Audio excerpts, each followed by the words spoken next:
Hey guys, thanks for coming along to part 2.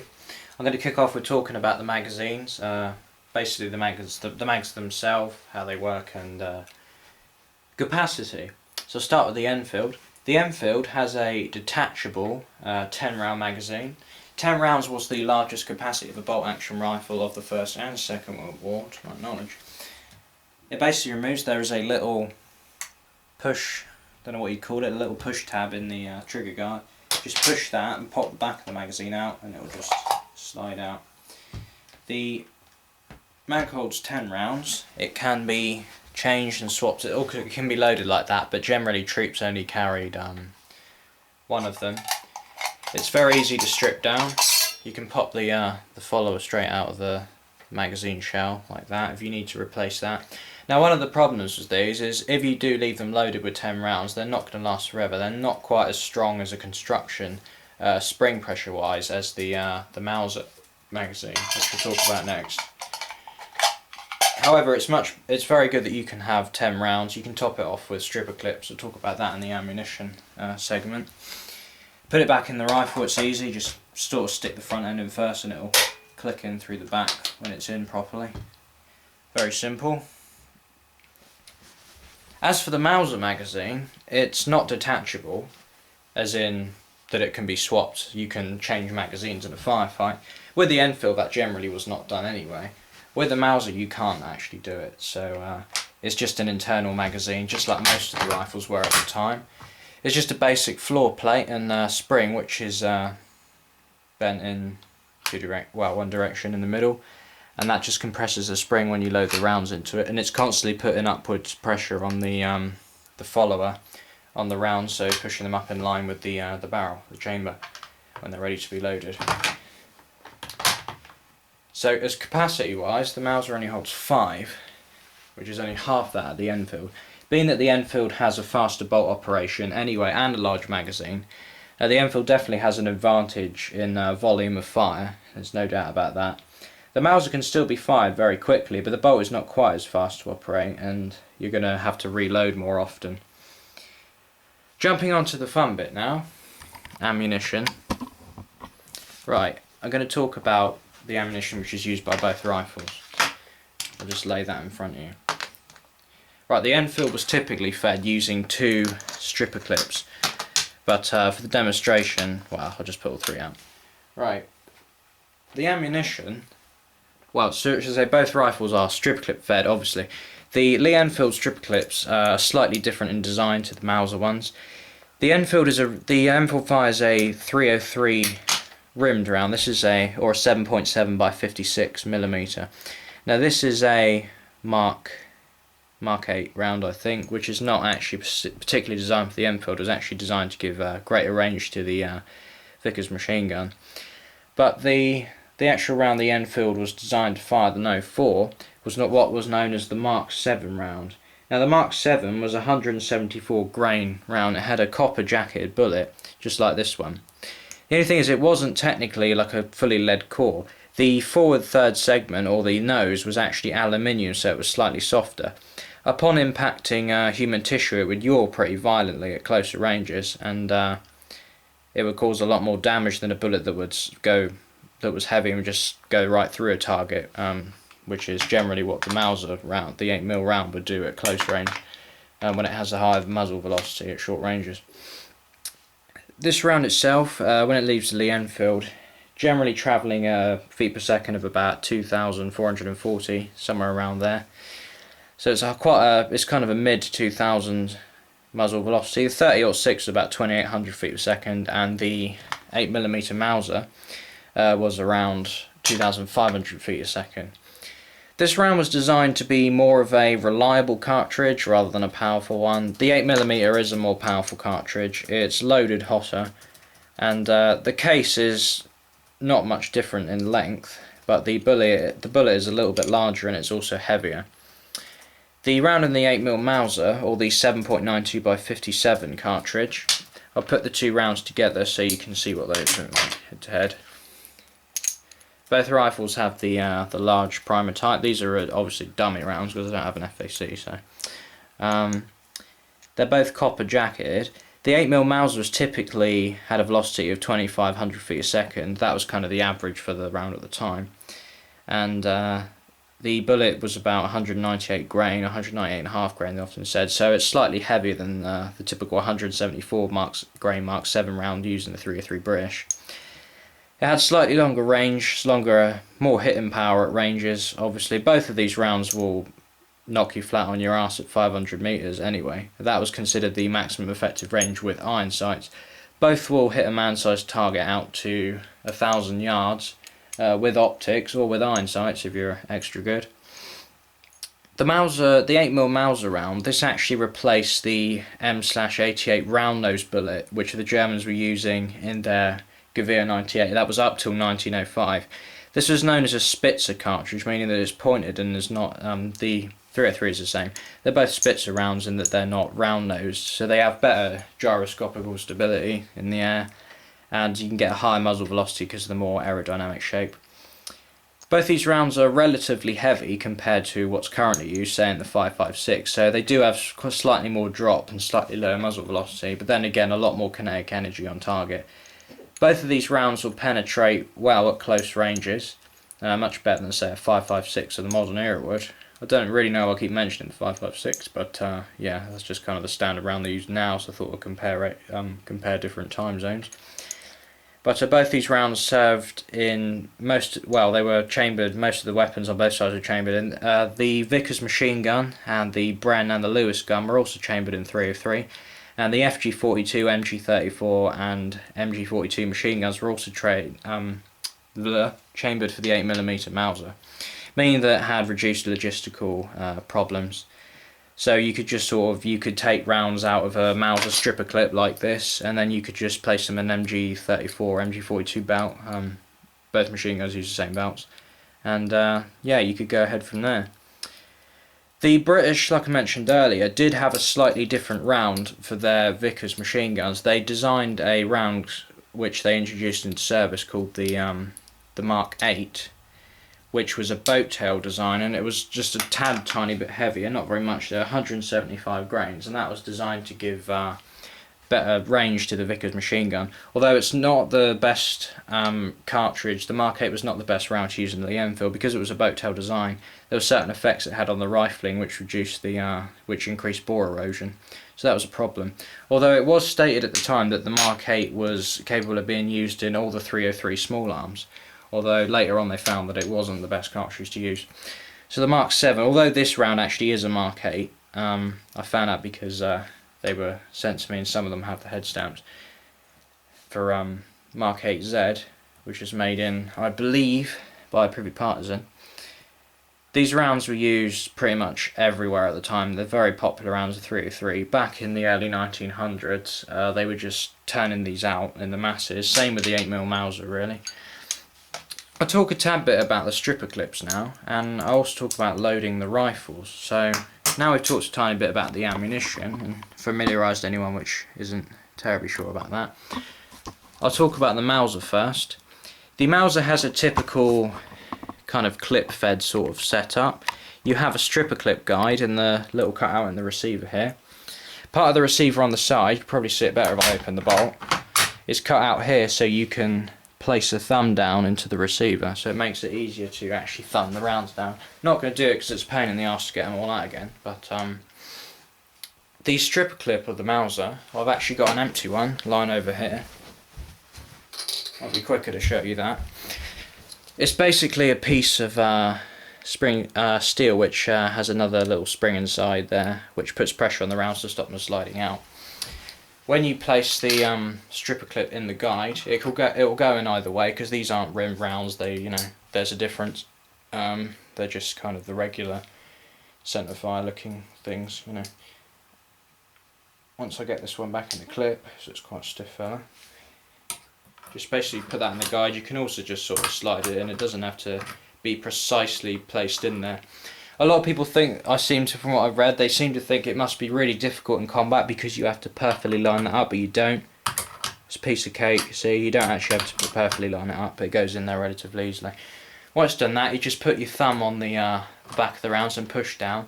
Some people complain that these actually cut your fingers to ribbons, but it's not actually true. because what they did on the Mauser clips, they didn't actually make these parts sharp, so you can slide your thumb on it and it's not going to hurt you. Unlike the Mauser Nagant stripper clips, which will cut your fingers to ribbons. Because these aren't rimmed, they're a lot easier to push down. I won't do it obviously, but you've all seen how it's done. Once you push the rounds down into a magazine, it's a double stack magazine, so the rounds will sort of sit diagonally left and right to each other. The first round goes on the right side because you have an extended portion of the follower.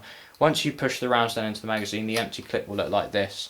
Upon pushing the bolt forward, it will be kicked out of the way because it's in front of where the bolt channel is.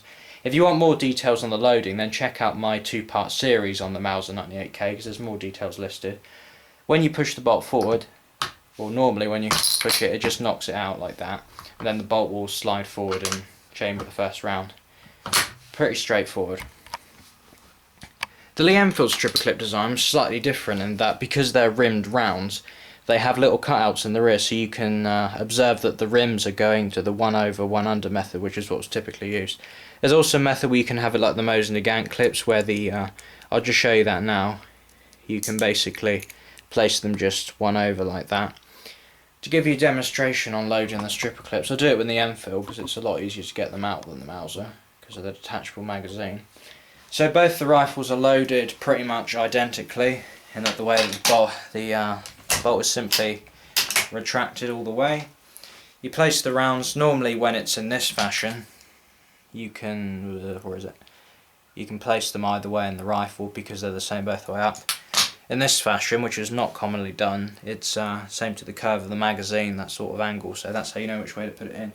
You simply put it in the stripper clip guide. Same thing as with the Mauser, you don't have to have it precise, you can slide these in so it's not as hard to do in combat as what people think. You simply just push down once you've done it. They can vary about how stiff they are, depends from the angle you do it. And then you just have the empty stripper clip like that. The Enfield also has a double stack magazine, and some other rifles, for example the Mauser Nagant, has a single stack where the rounds are all directly sat on top of one another. So instead of having a double stack where you can actually fit more rounds in the magazine per size of the magazine, physical size, if you know what I mean. With the Mauser, where it's just 5 rounds, you can only sort of stack them relatively close together. You can't really have an extended magazine, otherwise it would protrude too much. So as far as the magazines go, that's basically that as far as that is. Now I'm going to go on to weight. Now both of these rifles are rather similar in weight. The Enfield, or in the No4 configuration, weighs approximately 4 kilograms, which is 8.7 to 8.8 pounds if I remember right. And the Mauser is slightly lighter. Now there are 2 different sort of weights for the Mauser. Now this particular rifle is this rifle was made back when they took a lot of time in the craftsmanship, so this is a very well made rifle and it has better materials. When they experienced shortages of raw materials and the quality of materials and manufacturing kind of dropped on the weapons to speed up production during the war, the Germans started to use what was known as a laminated stock, which was less prone to damage from warping from, say, if it wasn't dried out after it was rained on or something. It was generally a lot heavier as well. Well, not much more, but a bit heavier. This rifle has a solid hardwood walnut stock, so it's a lot easier, well, it's a lot lighter, should I say. It's also a little bit easier to produce the laminated stocks as well, if I didn't mention that. But it's actually quite hard to find one with the walnut stock nowadays, especially over here on the DIAC market. Another good thing about the Mauser is it has a very good centre of balance. The designer, Peter Paul Mauser, when he thought about this, he wanted to make the rifle also comfortable to carry. Where the chamber area is, where the round would be in the chamber, that's where the centre of balance is. So it's perfectly balanced when you hold it right in the middle. Thing is, because there's nothing sort of protruding underneath the rifle or above that, you can actually just hold it right in the centre there, and it's very comfortable to carry because the palm of your hand just sits over the chamber ring like that, so it's very comfortable to carry. Also, when you're carrying it with a sling, which is mounted on the left side rather than the underside, also there's nothing protruding on the left side of the rifle, which was also done in that way that it wouldn't be uncomfortable to carry. So it's a very well thought out rifle in all aspects really. As with the Enfield, I'll just push those rounds down. Its point of balance is not quite as brilliant, since its major point of balance is where the magazine is, to be honest. You sort of have to hold it there to get the centre of balance, so it's not quite as comfortable to carry. If you hold it before that, you get most of the weight to the rear rather than up the front. So it's not quite as comfortable to carry. For ease of swinging it around in combat, the Mauser is slightly lighter and it's the more manoeuvrable of the two. But whether that makes it significantly better is not really, that's kind of out of the question, since it is just purely weight, if you think about it. There's not much difference between the two rifles in weight. Right, now I'm going to go on to the final thing, which is bayonets. I do have bayonets for both of the rifles, so I'll just scoot the camera across so you can see the muzzle area. And now I will show you the attaching of both of the bayonets. I'll start with the Lee-Enfield. When they designed the No4, they did away with the big 17-inch 1907 pattern bayonet, which was previously used on the SMLE short magazine Enfield, or the No1 Mark III, Mark III Stars, which both used a big long sword bayonet. When they adopted the No4, they thought, well, they had a study and they realised they didn't really need a giant long bayonet, because the days of fighting Zulus where you needed a big reach over a spear were kind of over. So they came up with this simple bayonet, which just has a simple socket mounting, a bit like the Mauser K98K does. You simply just line up with these two little notches on behind the muzzle and squeeze the button, slide it over, and it clicks in place. It's a tiny bit wobbly, I don't know if that's just mine, but the bayonet fits on anyway. The sheath is also attached inside a frog, carried on your waist obviously. Once you get it off, it's just a simple kind of blade. It's not sharp on the edges, and it's actually circular in shape, so it's not like a flat kind of typical knife kind of is. It's relatively sharp, but nothing particular. I mean, it'd still go right through if you lunged at someone with it, since that's what bayonets are for anyway. As for the Mauser uses a more conventional type bayonet. This is the Mauser bayonet. This is a 1939 Marks E. Packard & Sons. It's all original. It's not a Yugoslavian or Czechoslovakian one. Now, in my opinion, the Mauser bayonet is much better. Not only does it look a whole lot better, the blade is also longer, and it's machined out of one block of steel. The attachment is rather the same. There is a little portion inside which slides over the cleaning rod, so you just have to hook that. I hope there's enough room between the wall, but slide it to the left a bit. Just hook that over. Now you can just yank it, but for preservation's sake, just going to hold the button down and slide it back. It's a lot kind of stronger of a mounting system than the Lee-Enfield one is. Like I said, that might just be mine, where mine's wobbling. Don't know if they all do, but the Mauser bayonet hardly wobbles whatsoever. It's a lot stronger mounting system, since you have two good points where it's stuck on. The Enfield only has it attached on just the muzzle. So to release the bayonet on either of the rifles, on the Lee-Enfield there is a little button underneath. You just depress that and you rotate the bayonet until it clicks off. It slides off the muzzle. The sheath is just placed with the button for the frog on the left or right side. You can do it either way, and that's how you put your bayonet back in. With the Mauser there's a little push button on the side. You just simply press on that and it will move a little portion out of the side of the bayonet lug, so it can then be removed. It can then be removed from the rifle. But as far as bayonet reach goes, the Mauser has a very, very minor advantage, but it's nothing huge. So they both have very good bayonet reach, and you don't really need like a massively long bayonet anyway. It's quite cumbersome if you're fighting in trenches. Although the trenches weren't quite as common in the Second World War as they were in the First, it's still a little bit cumbersome. It's not the best weapon for trench warfare. It's just kind of too hard to manoeuvre, so that's why they cut down on the bayonet length. The Germans saw the sense in that as well. So another thing I've actually thought I should mention is storage and butt compartments and butt plates. So just before I end the video, I'll talk about the butt plate. The Mauser has a simple butt plate which is just steel and it's flat. There are two different types of butt plates you'll find on the Mauser. You'll find this type and you'll find the second type, which is extended by about just under an inch. It has curved sides, so you can use it in melee combat as kind of a hard surface to hit your opponents with. It also has no, it's just held in by two screws and it has no butt compartment. The Lee-Enfield, on the other hand, does have a butt compartment. It's just a little trapdoor, you can open it with your nail. It's a bit stiff, but it just pops open like that. Lee-Enfield has a oil tube. Now these were used in the First World War mainly out of brass. In the Second World War they switched to making them out of bakelite. They simply unscrew and you have this little kind of spoony type thing here, and this would be filled up with your grease or oil or whatever. You just scoop it out, pop it onto a patch, pull through the barrel or rub it on the bolt or whatever you want to do. You just screw that back up and it just plops in the rifle. There's enough room for one of these and a pull through in the butt compartment.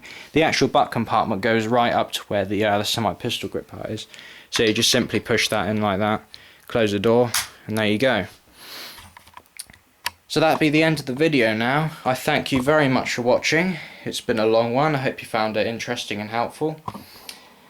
So my personal opinion, if I were going into war, I would take a Lee-Enfield. Mainly because the bolt is a lot smoother to operate. It's extremely reliable. Both these guns are very reliable. But I'd definitely take the Enfield mainly because of its capacity. As long as ammunition was available. Volume of fire wins battles in the present era, so that's what I'd take. So I thank you very much for watching. Please rate, comment, subscribe, and please post your opinions. I'd love to see what you think, which rifle you think's better and why. And I guess I'll leave it at that, so I'll see you in my next video. Thanks.